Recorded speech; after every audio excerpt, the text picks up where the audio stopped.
복이란 무엇일까요? 많은 사람들은 복을 운이라고 생각합니다. 우연히 찾아오는 행운, 하늘이 내려주는 선물이라고 여깁니다. 하지만 부처님께서는 다르게 말씀하셨습니다.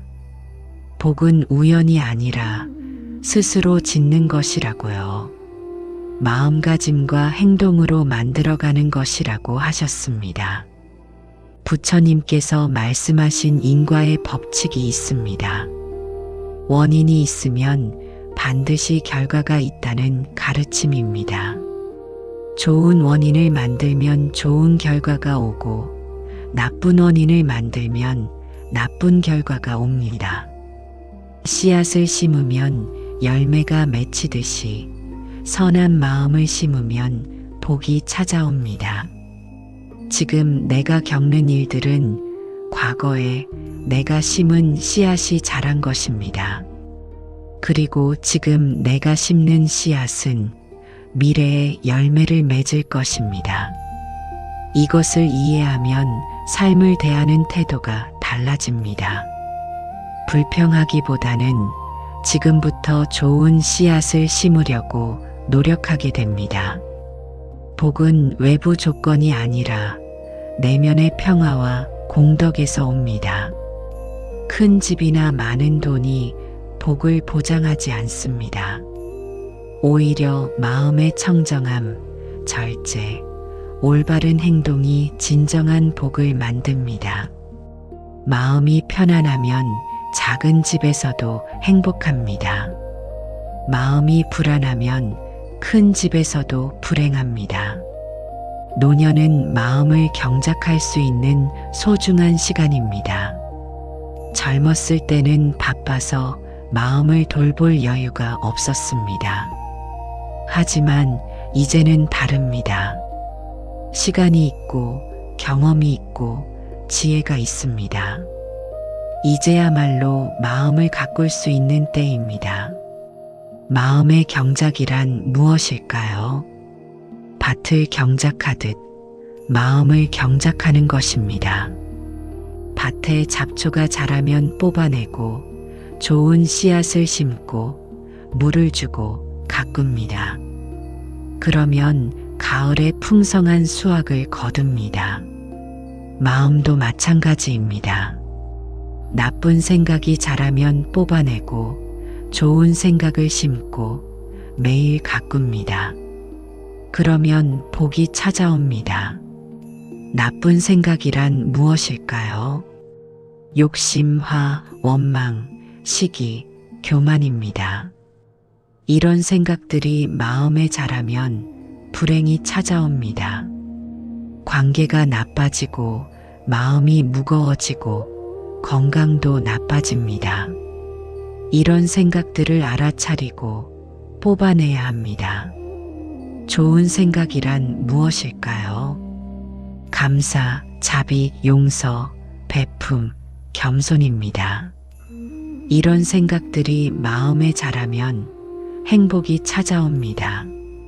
관계가 좋아지고 마음이 가벼워지고 건강도 좋아집니다. 이런 생각들을 매일 심고 가꿔야 합니다. 구체적으로 어떻게 할까요? 아침에 눈을 뜨면 감사하는 마음으로 시작합니다. 오늘도 살아있어서 감사합니다. 이렇게 생각하는 것만으로도 감사의 씨앗을 심는 것입니다. 누군가를 만나면 자비로운 마음으로 대합니다. 상대가 행복하기를 바라는 마음입니다. 이렇게 생각하는 것만으로도 자비의 씨앗을 심는 것입니다. 과거에 상처를 준 사람을 떠올리면 용서하려고 노력합니다. 미움을 놓아버리고 평온을 선택합니다. 이렇게 하는 것이 용서의 씨앗을 심는 것입니다. 작은 실천도 씨앗입니다. 문을 열어주는 것, 미소를 짓는 것, 부드러운 말을 하는 것. 이런 작은 행동들이 모두 복의 씨앗이 됩니다. 매일 조금씩 심다 보면 어느새 복이 쌓입니다. 마음이 편안해지고 관계가 좋아지고 삶이 평온해집니다. 복은 먼 곳에 있지 않습니다. 하늘에서 떨어지는 것도 아닙니다. 내 마음 속에 있습니다. 내가 어떤 마음을 심느냐에 따라 복이 만들어집니다. 고통과 역경 속에서도 희망을 잃지 않아야 합니다. 삶이 아무리 어렵고 고단해도 부처님의 지혜로 복을 짓는 삶을 선택하면 고난이 오히려 전환의 계기가 됩니다. 어려움이 찾아왔을 때 불평하지 않습니다. 이것도 인연이구나. 이것을 통해 무엇을 배울 수 있을까? 이렇게 생각합니다. 그러면 어려움이 배움이 되고 성장이 됩니다. 오늘부터 마음을 경작해 봅니다. 나쁜 생각은 뽑아내고 좋은 생각을 심습니다. 감사하고 자비롭고 용서하고 베푸는 마음을 매일 가꿉니다. 그러면 노년이 편안해집니다. 복이 찾아옵니다. 부처님께서 말씀하신 인과의 법칙, 이것을 이해하고 실천하는 것이 복을 부르는 첫 번째 길입니다. 물이 맑으면 바닥이 보입니다. 물이 흐리면 아무것도 보이지 않습니다. 마음도 마찬가지입니다. 마음이 맑으면 삶이 명확하게 보입니다. 무엇이 중요한지, 무엇을 해야 하는지, 어떻게 살아야 하는지 보입니다. 하지만 마음이 흐리면 아무것도 보이지 않습니다. 혼란스럽고 불안하고 길을 잃은 것 같습니다. 부처님께서는 말씀하셨습니다. 마음을 맑게 하는 것이 가장 중요하다고요. 맑은 마음이 지혜를 낳고 지혜가 올바른 삶을 만든다고요. 그렇다면 마음을 흐리게 만드는 것은 무엇일까요? 집착입니다. 무언가에 매달리고 붙잡고 놓지 못하는 것입니다. 과거에 집착하고 사람에게 집착하고 물건에 집착하고 생각에 집착합니다. 이런 집착들이 마음을 흐리게 만듭니다. 평온을 빼앗아가고 자유를 빼앗아갑니다. 나이가 들면 집착이 더 강해질 수 있습니다. 젊음에 집착하고 건강에 집착하고 과거의 영광에 집착합니다. 자식에게 집착하고 재산에 집착하고 자존심에 집착합니다. 이런 집착들이 노년을 무겁게 만듭니다. 불안하고 초조하고 불만스럽게 만듭니다. 마음을 맑게 하려면 집착을 내려놓아야 합니다. 쉽지 않습니다. 평생을 집착하며 살아왔으니까요. 하지만 조금씩 연습하면 됩니다. 먼저 집착을 알아차려야 합니다. 내가 무엇에 집착하고 있는지 봐야 합니다. 건강에 집착하고 있나요? 아프면 안 된다고, 건강해야만 한다고 생각하고 있나요? 그것이 집착입니다. 젊음에 집착하고 있나요? 늙고 싶지 않다고, 주름이 생기면 안 된다고 생각하고 있나요? 그것이 집착입니다. 자식에게 집착하고 있나요? 자주 와야 한다고, 내 말을 들어야 한다고 생각하고 있나요? 그것이 집착입니다. 이렇게 집착을 알아차리는 것이 첫걸음입니다. 그 다음 그 집착을 놓는 연습을 합니다. 건강에 대한 집착을 놓습니다. 나이가 들면 몸이 불편할 수 있습니다. 이것은 자연스러운 일입니다. 저항하지 않고 있는 그대로 받아들입니다. 젊음에 대한 집착을 놓습니다. 늙는 것은 자연의 법칙입니다. 누구도 피할 수 없습니다. 저항하지 않고 나이 듦을 받아들입니다. 자식에 대한 집착을 놓습니다. 자식은 자식의 삶이 있습니다. 내 소유가 아닙니다. 자유롭게 살도록 놓아줍니다. 집착을 놓으면 마음이 가벼워집니다. 무거운 짐을 내려놓은 것 같습니다. 숨이 편해지고 마음이 평온해집니다. 그리고 그 가벼운 마음에 맑음이 찾아옵니다. 마음을 맑게 하는 또 다른 방법은 고요함을 기르는 것입니다. 매일 조금씩 고요한 시간을 갖습니다. 아침에 일어나서 혹은 저녁에 잠들기 전에 5분만 조용히 앉아 있습니다. 아무 생각도 하지 않으려 노력합니다. 호흡에만 집중합니다. 숨이 들어오고 나가는 것을 느낍니다. 처음에는 어렵습니다. 생각이 자꾸 일어납니다.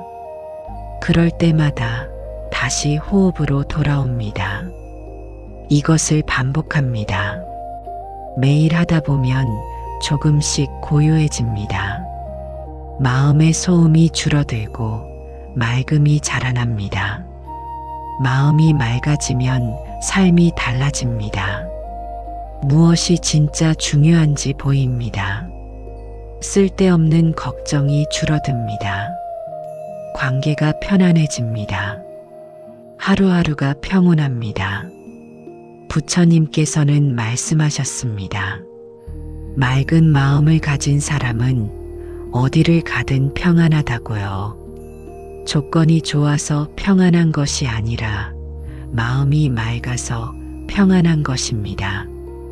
마음 관리는 노년의 가장 중요한 과제입니다. 몸 관리도 중요하지만 마음 관리가 더 중요합니다. 마음이 건강해야 몸도 건강해집니다. 마음이 평온해야 삶도 평온해집니다. 오늘부터 마음을 맑게 하는 연습을 시작합니다.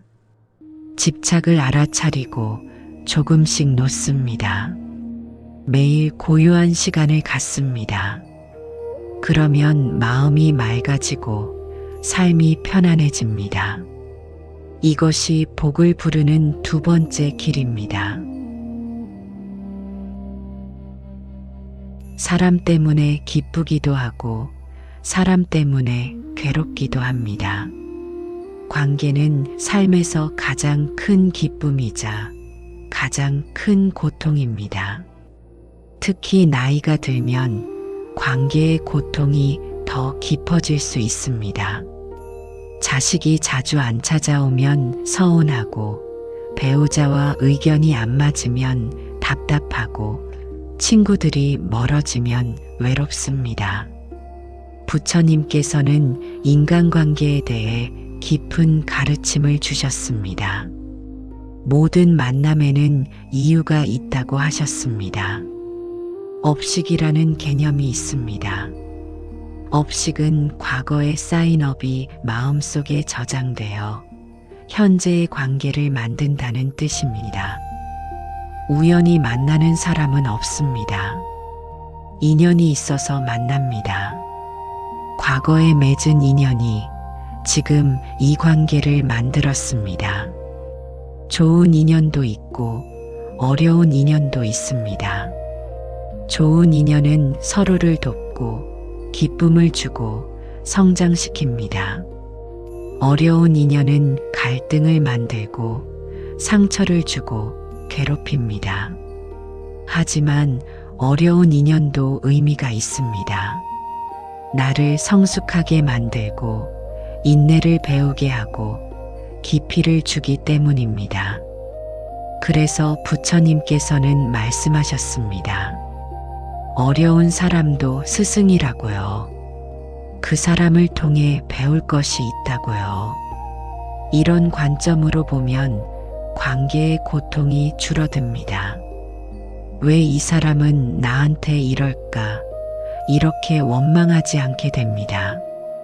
이 사람을 통해 무엇을 배울 수 있을까?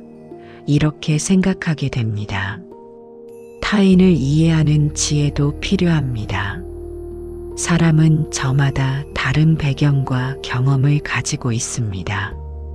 자란 환경이 다르고, 겪은 일이 다르고, 생각하는 방식이 다릅니다. 그래서 행동도 다르고, 말도 다릅니다. 이것을 이해해야 합니다. 상대가 나와 다르다고 해서 잘못된 것이 아닙니다. 그냥 다를 뿐입니다. 다름을 인정하면 갈등이 줄어듭니다. 자식이 자주 안 찾아와도 서운해하지 않습니다. 자식은 자식의 인연을 살고 있습니다. 나는 나의 인연을 살면 됩니다. 각자의 길이 다릅니다. 배우자와 의견이 안 맞아도 화내지 않습니다. 평생을 함께 살았어도 다른 사람입니다.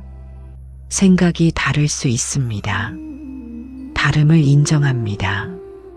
친구들이 멀어져도 외로워하지 않습니다. 인연이 그렇게 흘러가는 것입니다. 억지로 붙잡지 않습니다.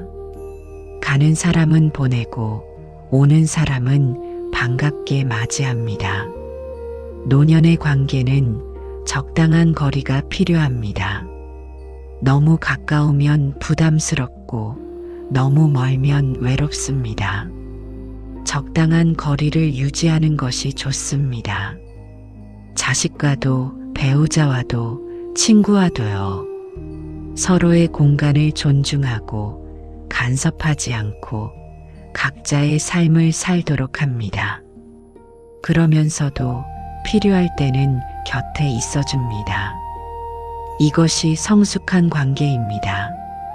관계의 고통을 줄이는 또 다른 방법은 기대를 내려놓는 것입니다. 사람들에게 많은 것을 기대하면 실망하게 됩니다. 이렇게 해줬으면 저렇게 해줬으면 이런 기대들이 관계를 무겁게 만듭니다. 기대를 내려놓으면 가벼워집니다. 작은 것에도 감사하게 됩니다. 자식이 한 달에 한 번만 전화해도 고맙습니다. 배우자가 작은 것 하나 해줘도 감사합니다. 친구가 가끔 연락해도 반갑습니다. 기대가 없으니 모든 것이 선물처럼 느껴집니다. 부처님께서는 자비를 강조하셨습니다. 상대가 행복하기를 바라는 마음입니다.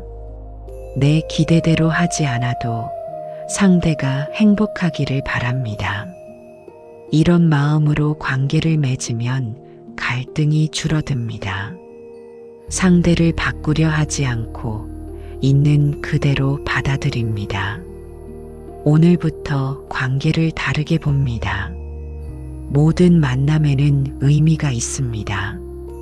어려운 사람도 스승입니다. 적당한 거리를 유지하고 기대를 내려놓고 자비로운 마음으로 대합니다.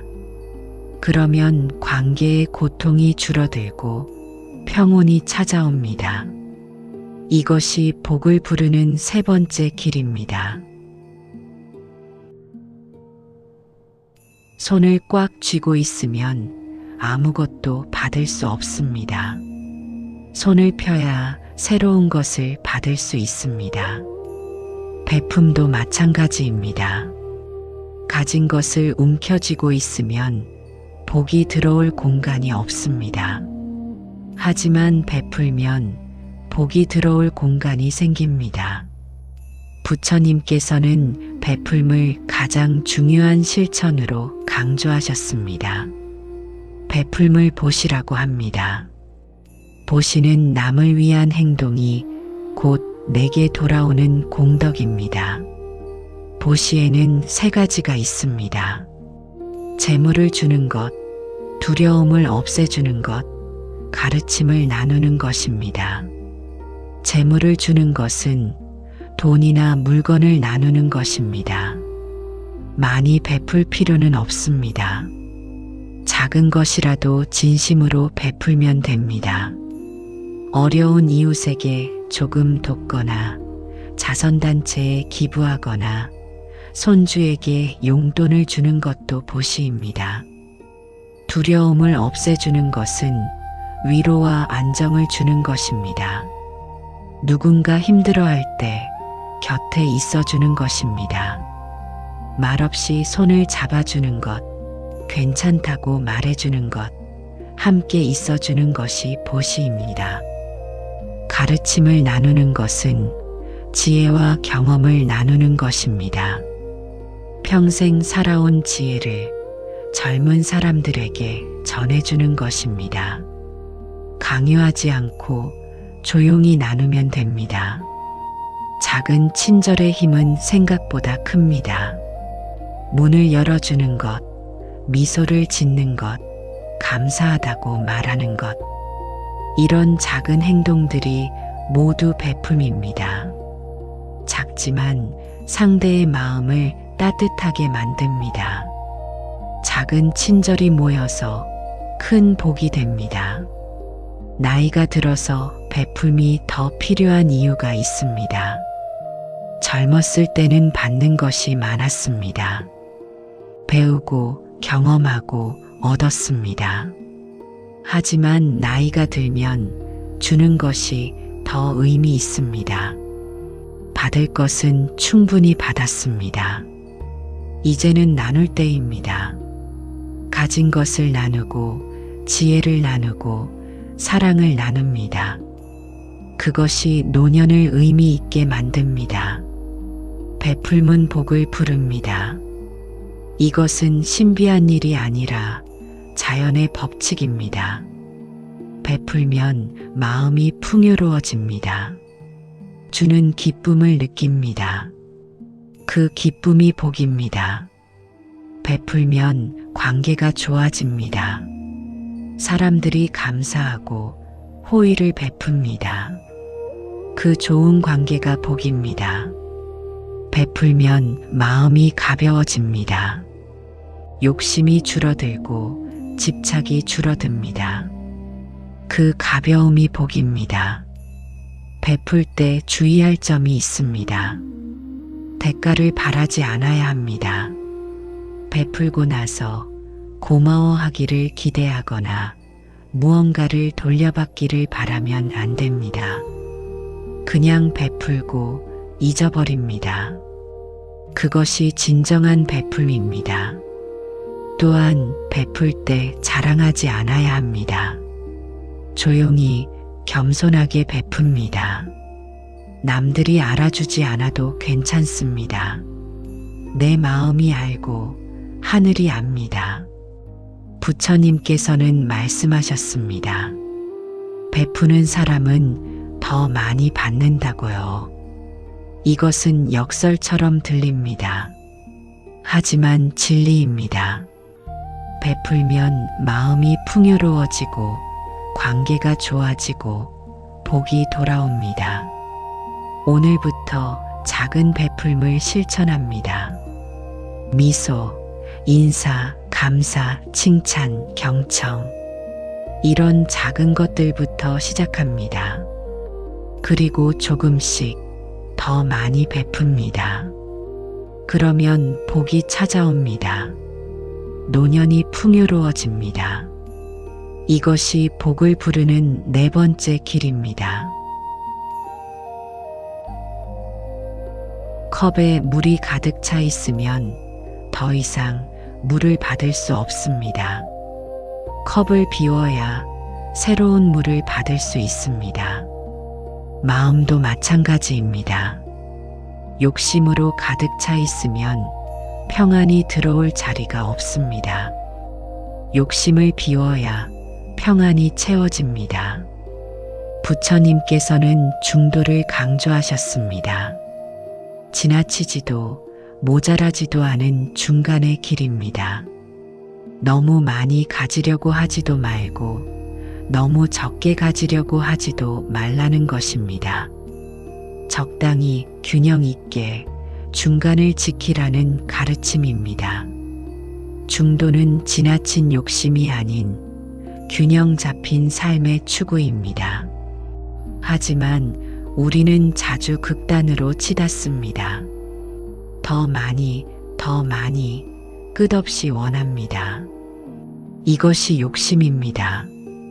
지나친 욕심의 해로움은 큽니다.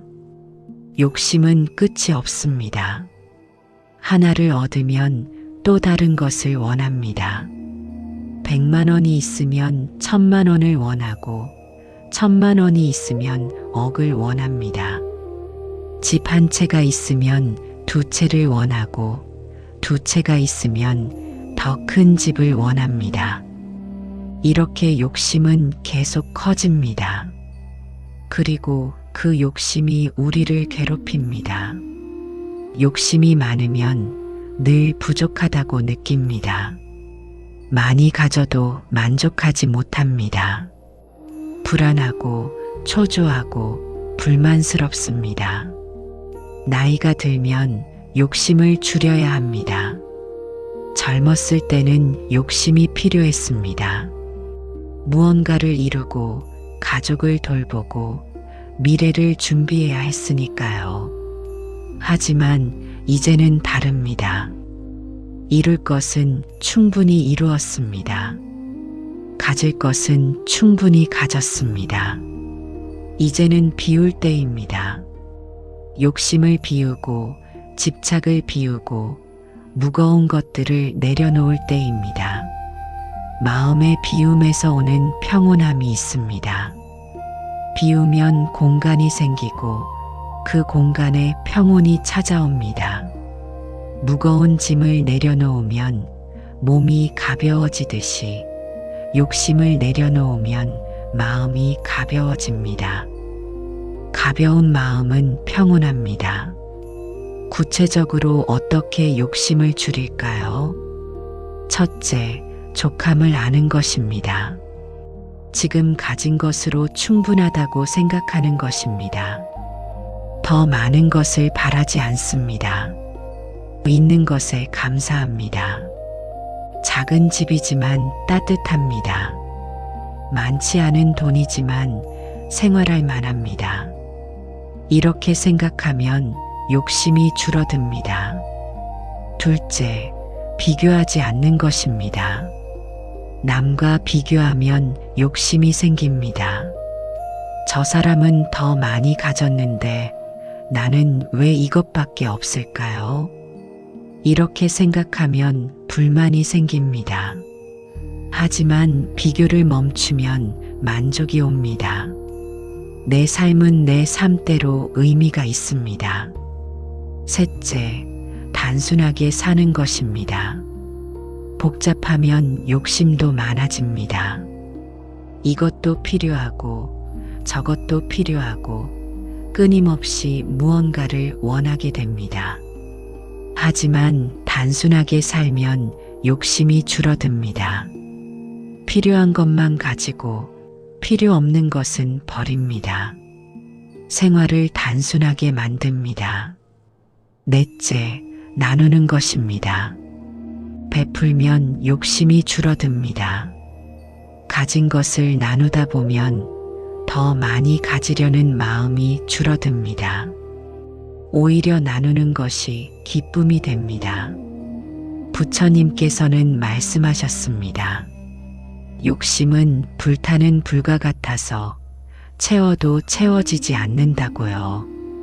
욕심을 채우려 하지 말고 욕심을 줄여야 한다고요. 욕심을 줄이는 것은 무언가를 포기하는 것이 아닙니다. 오히려 자유를 얻는 것입니다. 욕심의 굴레에서 벗어나 평안을 얻는 것입니다. 오늘부터 욕심을 하나씩 내려놓습니다. 족함을 알고 비교하지 않고 단순하게 살고 나눕니다. 그러면 욕심이 줄어들고 평안이 채워집니다. 노년이 편안해집니다. 이것이 복을 부르는 5번째 길입니다. 같은 하루를 살아도 어떤 사람은 불평하고 어떤 사람은 감사합니다. 차이는 조건이 아니라 마음의 습관입니다. 불평하는 습관을 가진 사람은 좋은 조건에서도 불만을 찾습니다. 감사하는 습관을 가진 사람은 어려운 조건에서도 감사할 것을 찾습니다. 부처님께서는 말씀하셨습니다. 마음이 모든 것을 만든다고요. 감사하는 마음은 복을 만들고 불평하는 마음은 불행을 만듭니다. 감사는 수행입니다. 자연스럽게 생기는 것이 아니라 연습해야 생기는 것입니다. 매일 연습하면 감사가 습관이 됩니다. 감사가 습관이 되면 삶이 달라집니다. 감사는 시니어에게 필요한 마음 태도입니다. 나이가 들면 잃는 것이 많습니다. 건강, 젊음, 때로는 사랑하는 사람도 잃습니다. 이럴 때 불평하기 쉽습니다. 왜 나만 이럴까? 불공평해. 이렇게 생각하기 쉽습니다. 하지만 감사를 연습하면 달라집니다. 잃은 것보다 아직 가진 것에 집중하게 됩니다. 건강이 예전 같지 않아도 아직 걸을 수 있어서 감사합니다. 젊지 않아도 오래 살아서 많은 것을 경험한 것이 감사합니다. 사랑하는 사람을 잃었어도 함께했던 시간이 감사합니다. 이렇게 생각하면 마음이 평온해집니다. 어떻게 감사를 연습할 수 있을까요? 매일 감사한 것을 세어봅니다. 아침에 일어나서 혹은 저녁에 잠들기 전에 오늘 감사한 것 3가지를 떠올립니다. 오늘도 숨을 쉬고 살아있어서 감사합니다. 따뜻한 집이 있어서 감사합니다. 밥을 먹을 수 있어서 감사합니다. 처음에는 큰 것만 보입니다. 하지만 계속하다 보면 작은 것도 보입니다. 아침 햇살이 따뜻해서 감사합니다. 새소리가 아름다워서 감사합니다. 이웃이 인사해줘서 감사합니다. 이렇게 작은 것에도 감사하게 됩니다. 감사의 효과는 즉각적입니다. 감사하면 마음이 밝아집니다. 밝은 마음은 좋은 사람들을 끌어당깁니다. 사람들은 밝은 사람과 함께 있고 싶어 합니다. 그래서 좋은 관계가 생기고 그것이 복이 됩니다. 감사하면 건강도 좋아집니다. 감사하는 마음은 스트레스를 줄입니다. 스트레스가 줄어들면 면역력이 높아지고 몸이 건강해집니다. 감사하면 잠도 잘 옵니다. 감사하며 잠들면 마음이 평온해서 숙면을 취합니다. 아침에 일어나면 개운하고 하루를 기분 좋게 시작할 수 있습니다. 감사를 표현하는 것도 중요합니다. 마음속으로만 감사하지 말고 말로 표현합니다. 고맙다고, 감사하다고 말합니다. 표현하면 감사가 더 커지고 관계도 좋아집니다. 부처님께서는 말씀하셨습니다. 감사하는 마음은 가장 큰 복이라고요. 감사할 줄 아는 사람은 어디서든 행복합니다.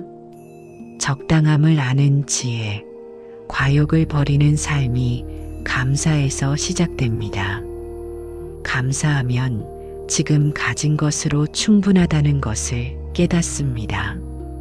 더 많이 가지지 않아도 지금으로 충분합니다. 그것이 적당함을 아는 지혜입니다. 오늘부터 감사를 연습합니다. 매일 3가지씩 감사한 것을 셉니다. 작은 것에도 감사합니다. 그러면 감사가 습관이 되고 복이 찾아옵니다. 노년이 밝아집니다. 이것이 복을 부르는 6번째 길입니다. 부처님께서는 몸과 마음이 하나라고 하셨습니다. 몸이 아프면 마음도 아프고 마음이 아프면 몸도 아픕니다. 건강한 노후를 위해서는 몸과 마음을 함께 돌봐야 합니다. 몸과 마음의 균형이 중요합니다. 몸만 건강해도 안 되고 마음만 건강해도 안 됩니다. 둘 다 함께 돌봐야 합니다. 먼저 몸을 돌보는 방법입니다. 부처님께서는 중도를 강조하셨습니다. 지나치지도 모자라지도 않게 적당히 하라는 것입니다. 절제가 중요합니다. 음식도 절제해야 합니다.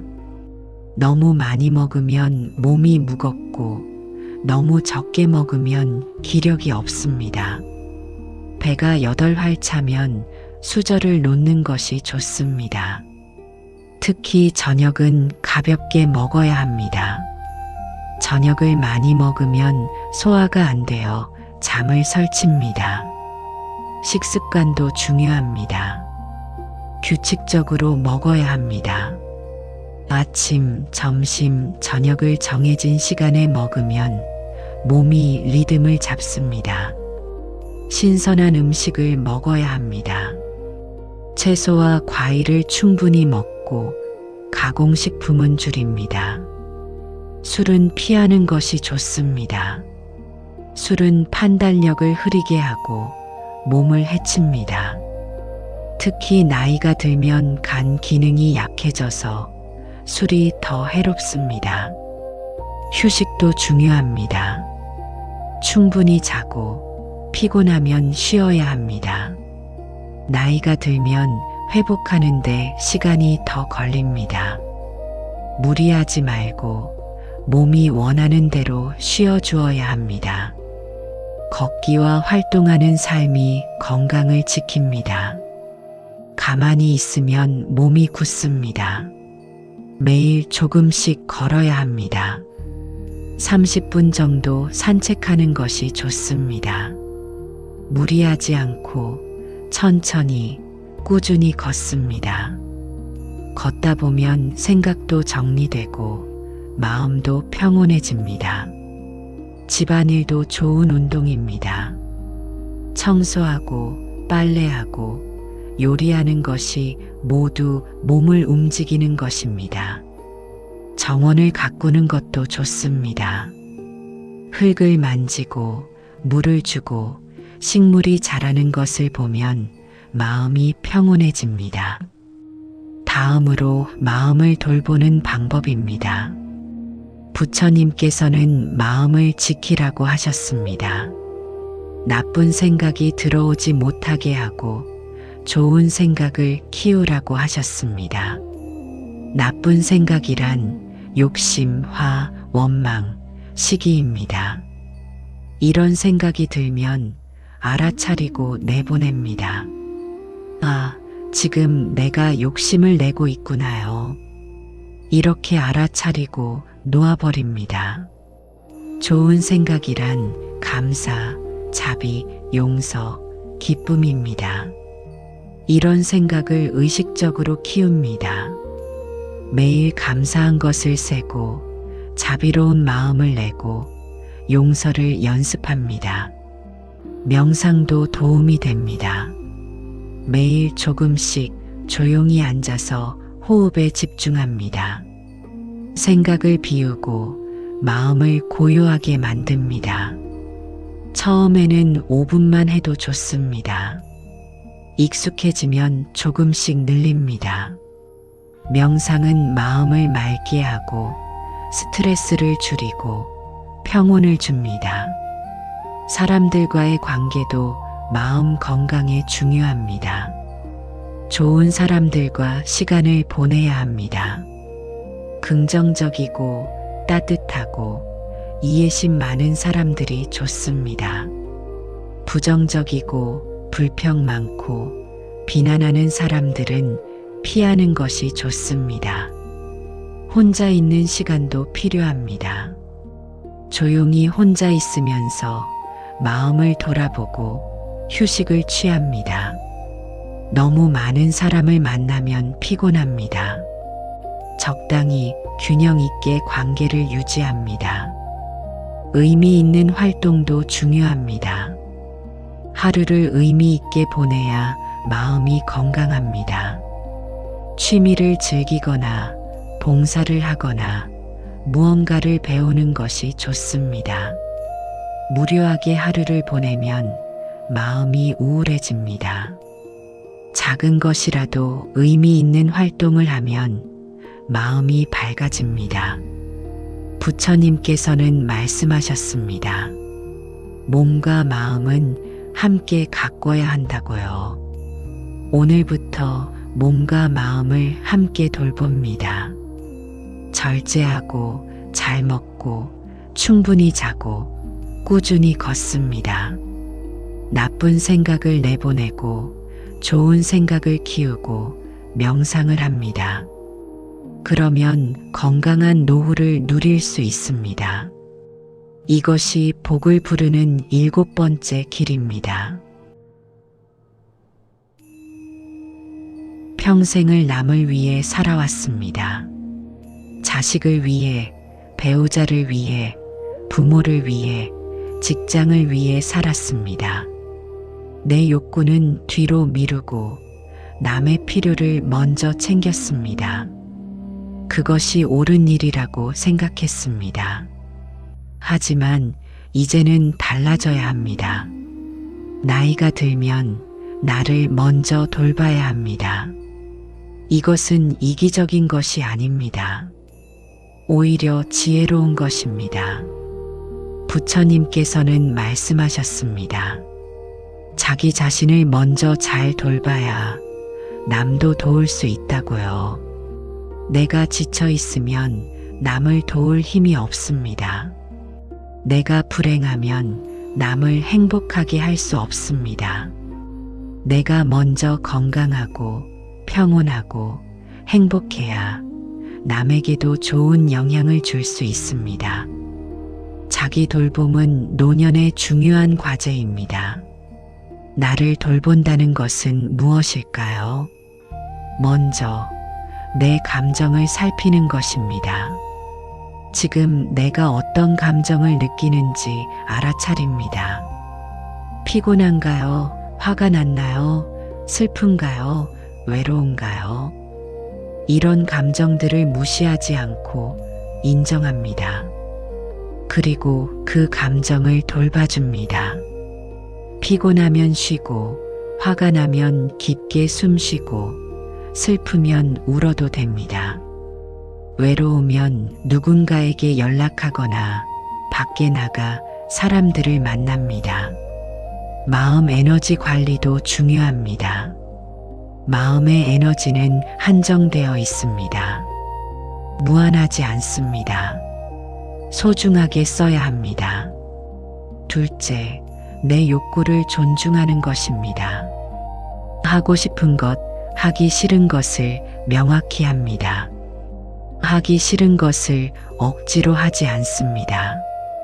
안 된다고 말할 줄 알아야 합니다. 자식이 부탁해도, 친구가 부탁해도 하기 싫으면 거절합니다. 미안해하지 않아도 됩니다. 셋째, 내 시간을 지키는 것입니다. 남을 위해 시간을 다 쓰지 않습니다. 나를 위한 시간을 반드시 갖습니다. 아침에 산책하는 시간, 책을 읽는 시간, 명상하는 시간, 이런 시간들을 지킵니다. 다른 약속보다 이 시간이 더 중요합니다. 넷째, 내 건강을 우선하는 것입니다. 몸이 아프면 다른 모든 것을 제쳐두고 쉽니다. 약속을 취소하고 집안일을 미루고 누워서 쉽니다. 건강이 가장 중요합니다. 건강을 잃으면 모든 것을 잃습니다. 다섯째, 내 마음을 지키는 것입니다. 마음을 불편하게 만드는 사람이나 상황을 피합니다.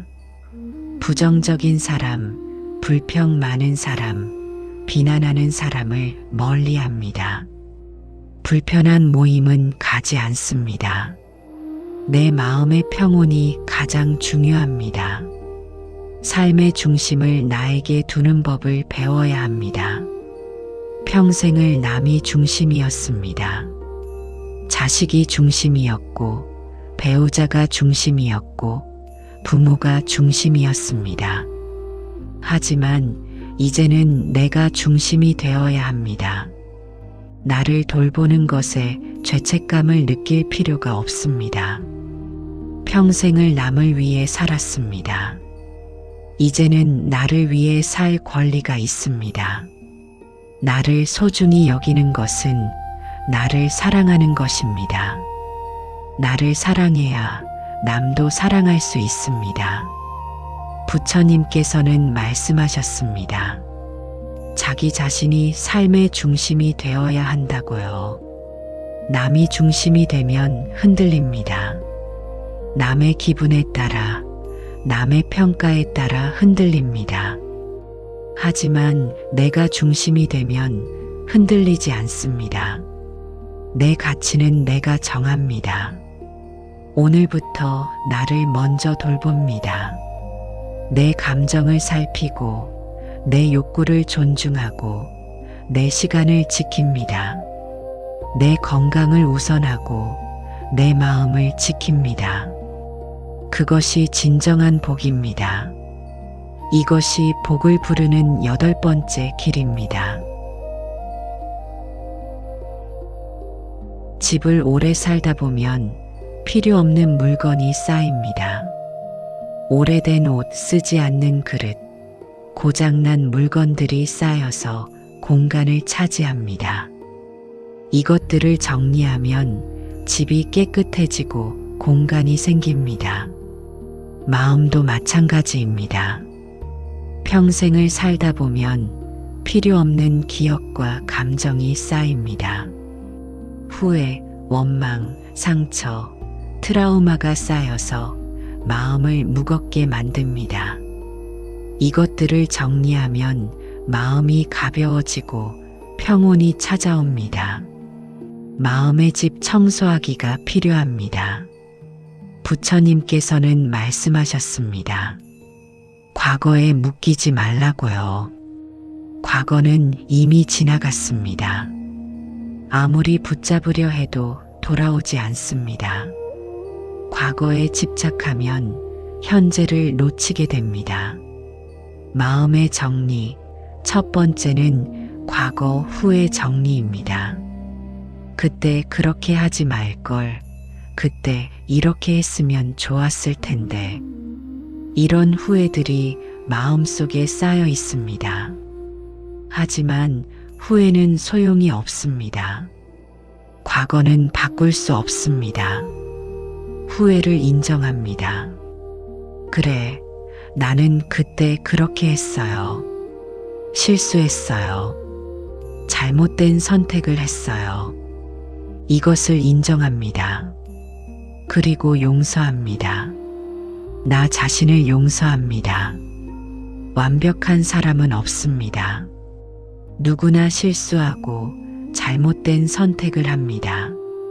나도 그랬을 뿐입니다. 그리고 놓아버립니다.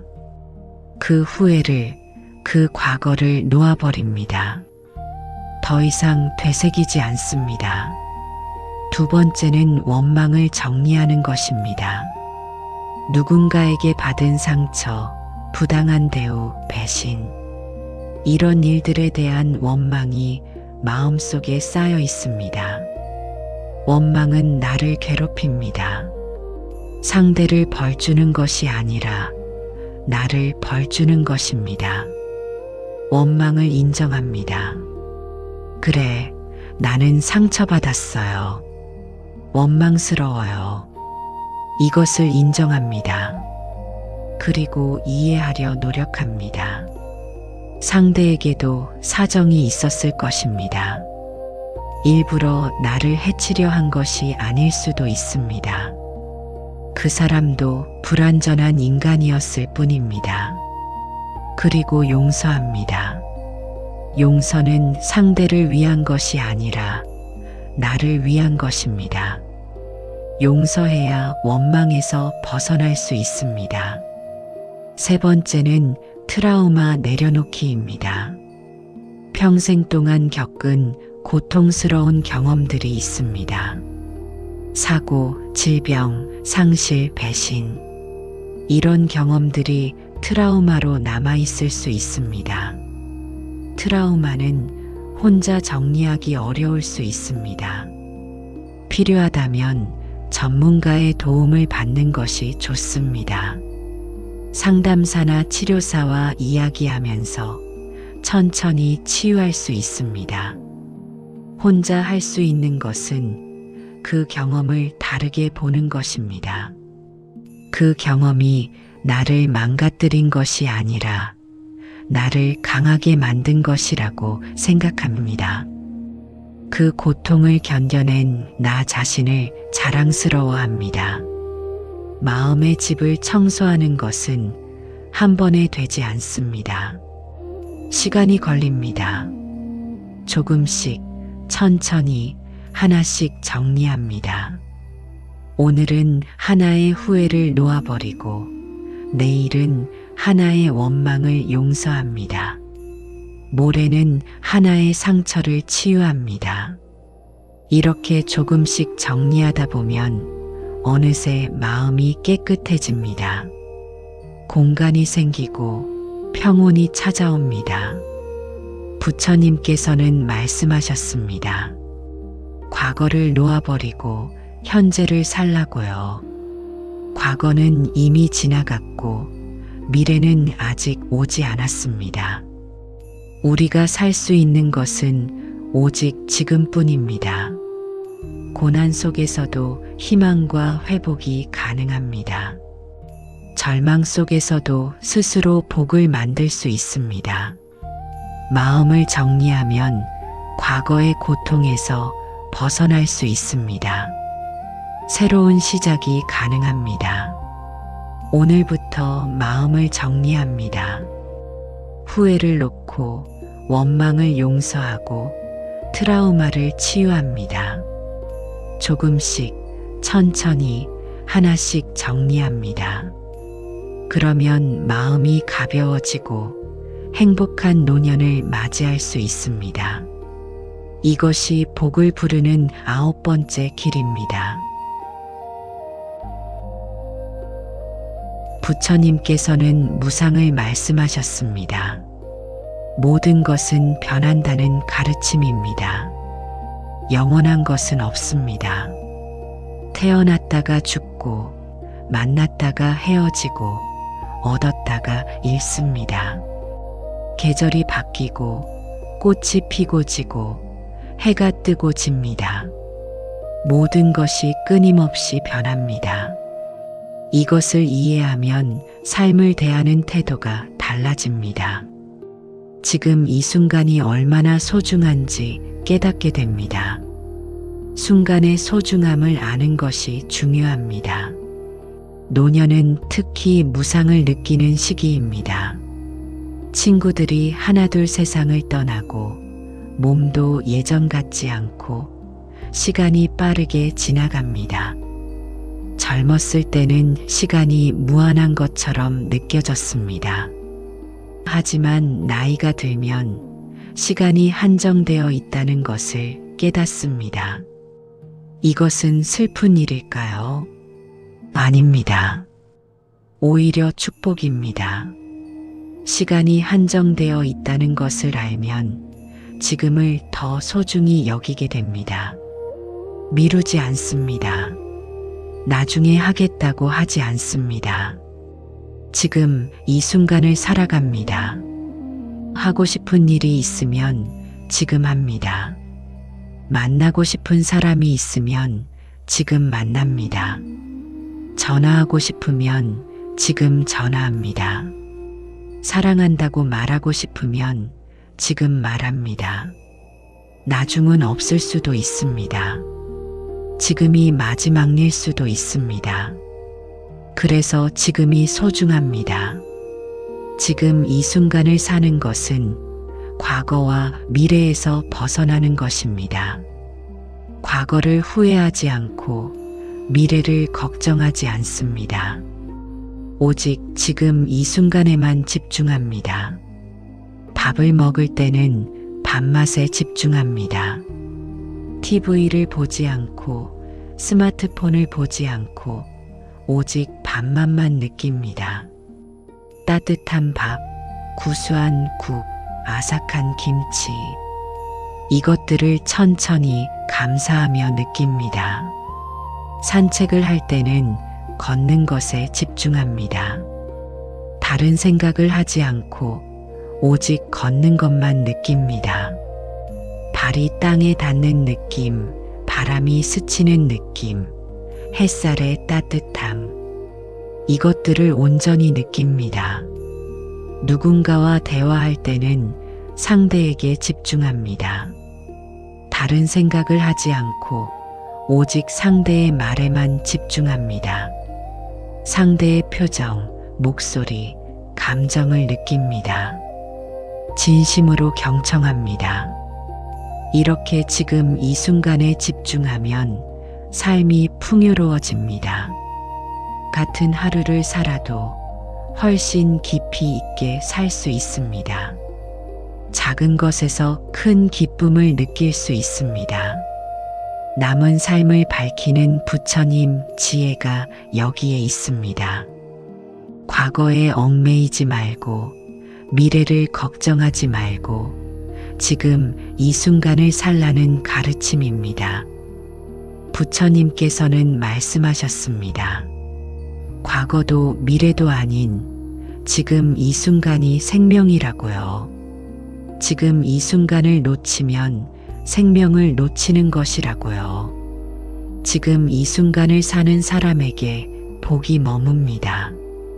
왜냐하면 지금이 바로 복이기 때문입니다. 지금 살아있다는 것, 숨 쉬고 있다는 것, 느낄 수 있다는 것. 이것이 바로 복입니다. 오늘부터 지금 이 순간을 삽니다. 과거를 후회하지 않고 미래를 걱정하지 않습니다. 지금 이 순간에 온전히 집중합니다. 하고 싶은 일을 미루지 않고 지금 합니다. 사랑하는 사람에게 지금 말합니다. 지금 이 순간을 감사하며 살아갑니다. 그것이 가장 큰 복입니다. 그것이 행복한 노년을 사는 방법입니다. 이것이 부처님께서 가르쳐 주신 마지막 지혜이며 복을 부르는 10번째 길입니다. 오늘 부처님의 지혜를 함께 나눴습니다. 복은 우연이 아니라 마음이 만드는 결과입니다.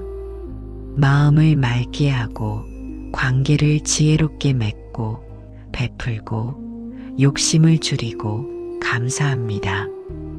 몸과 마음을 함께 돌보고 나를 먼저 돌보고 과거를 정리하고 지금 이 순간을 삽니다. 이 모든 것이 복을 부르는 길입니다.